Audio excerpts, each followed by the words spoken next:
Hey, all right, guys. This is William. I'm coming to you and fixing a Chevy Express G3500 passenger van. What the problem was the door handle, the door hinge actually. The door hinge was busted, and tried several times to fix it. As you can see, I already got the door panel off. And I've been doing the work. Actually, I've already got it fixed.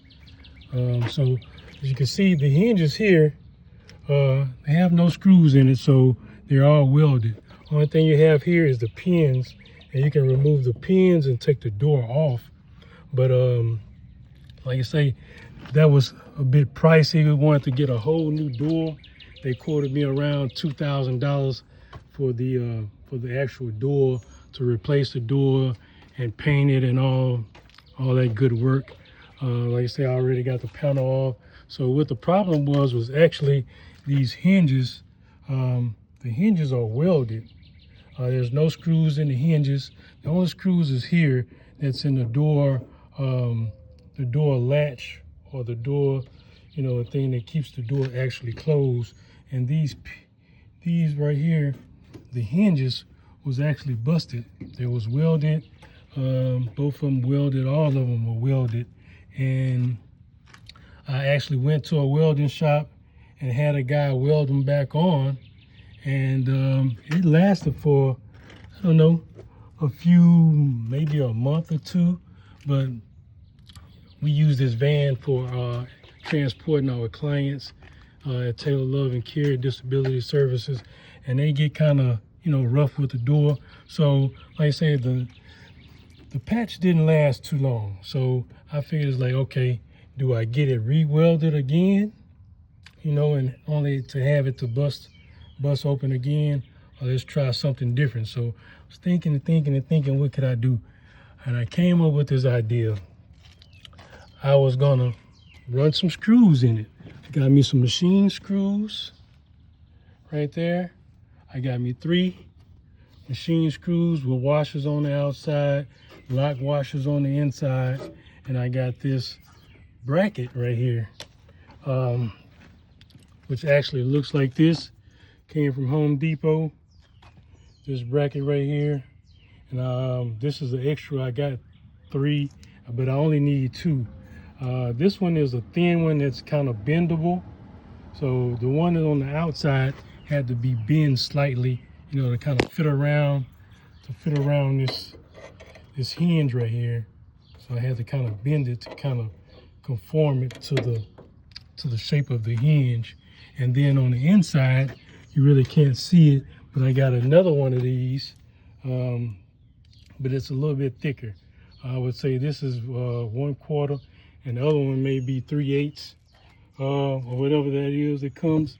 And I got some 3/8-inch screws, not too long, because you don't want to run into that when you're trying to tighten it up with your ratchet, running through the ratchet. So I got the 3/8. I think it's 1.5 inches.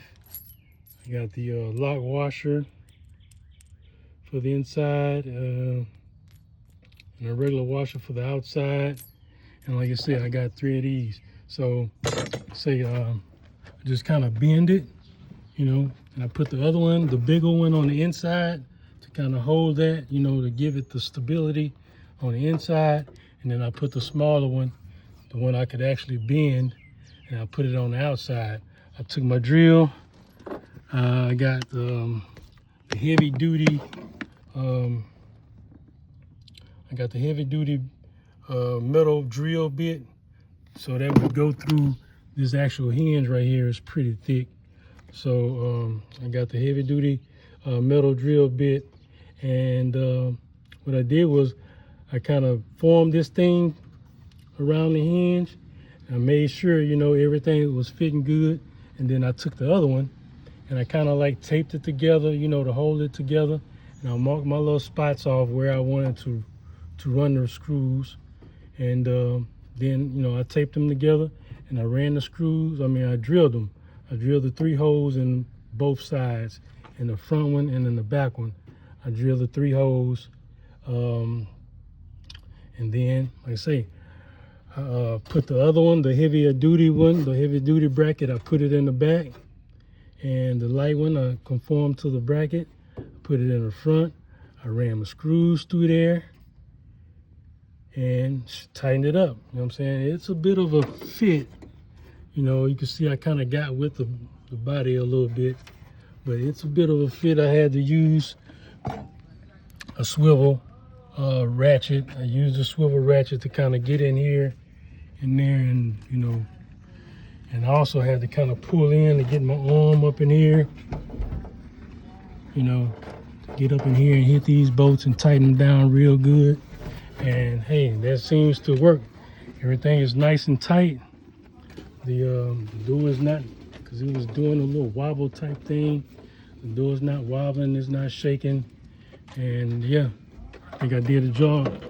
I saved myself about $2,000 on the door replacement, and another $250 just in trying to weld it. All in all, I think I spent about $60 for the screws, the washers, these little bracket braces. The drill bit was probably about, I don't know, about $13. These screws were, you know, a couple of bucks a piece. These brackets were about $2 a piece. So yeah, I don't know, spent probably about 45, 50 bucks, no more than 60 bucks on this repair, and saved myself a cool $2,000.